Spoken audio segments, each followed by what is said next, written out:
So I had a couple of people come up to me and ask me this very thing. Because a lot of times, and especially in gospel, right?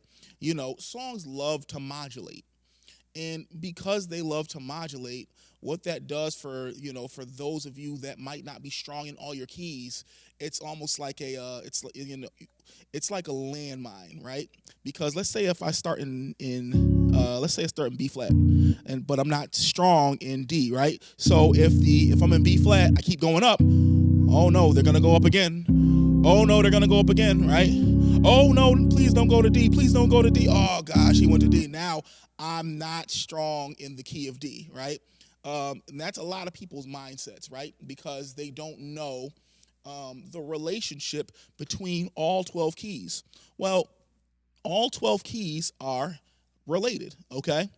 The thing is, though, some keys are more related than other keys, okay? But they're all related. Everything has a lineage to it, so to speak. So, what do I mean by that? Well, let's start in the key of C.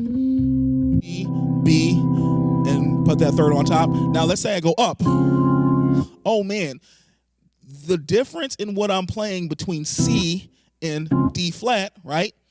To those of you that might not be familiar with all your keys, it's almost like the difference between going from English to Chinese, right? Because it's like, man, well, what is the difference? What is a common thread that I can latch onto so that I can be able to comfortably go through all my keys, right? So instead of playing it by half step, right, I'm going to play it by circle of fifth. And so let me play it with as the major chords, okay? So let's go. So C major, right? So then G major. Oh, it's the same thing. Look at this. The chord shape, right, is the same. Now, let's go to D, right? Because that's the fifth of G. Okay. So I always looked at chords like geometric shapes, right? So this chord right here, all right? So, so that's how that chord looks. Yeah, it's not all, it's a little bit similar to G, right? I mean, I know I'm playing one black note, but it's not so different that I feel like I'm going into no man's land, right? So, and especially as when I dress these chords up. So, F sharp will be that would be the lone sharp in the key. All right, so now let's go to A because that's the fifth of D.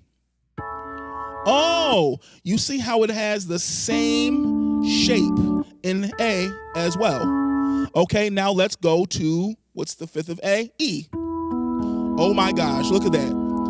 Same shape. You see that? Same shape. Now, what's the fifth of E? It's B. Okay, so now it's getting a little different, but that's okay, all right? Because by the time we've gone through all 12 keys, you're going to find that something is going to be related to something else. So everything is going to start to feel familiar, okay? So that's B, okay? So I have D sharp or E flat, F sharp, B. Okay, so that's what it looks like. What's the fifth of B? F sharp. See? Oh, all black keys. There we go. So then we have, what's the fifth of F sharp? C sharp. So now I understand that these keys right here, okay, yeah, those are different as well, but that's okay, all right? So I always thought of B as like, sort of like the pivot or the gateway from going from sharps to flats, okay? So we have G flat, right, or F sharp, right? So that's third, fifth, and that's G sharp. Okay, what's the fifth of G sharp? Or excuse me, G flat or F sharp? It's C sharp. So this is C sharp, okay? You see that shape? Now, what's the fifth of C sharp? A flat. Oh, same shape. What is the fifth of A flat? E flat. Same shape. You see that? And then what's the fifth of E flat? B flat. Okay, similar. And then what's the fifth of B flat? F. Right? Oh, no black keys. I mean, I know F has one flat, but we're not hitting any black keys, right? Back to C. You see that? So I do that in that simple form to show that all of these chords there's always a common thread, all right? And so when you're learning your keys, I would just advise you to do them in circle of fifths and not by half step, all right? And then when you get comfortable, you can start doing them in half steps, all right? Because like I said, everything's going to be related to something else, all right? All right. Y'all take care.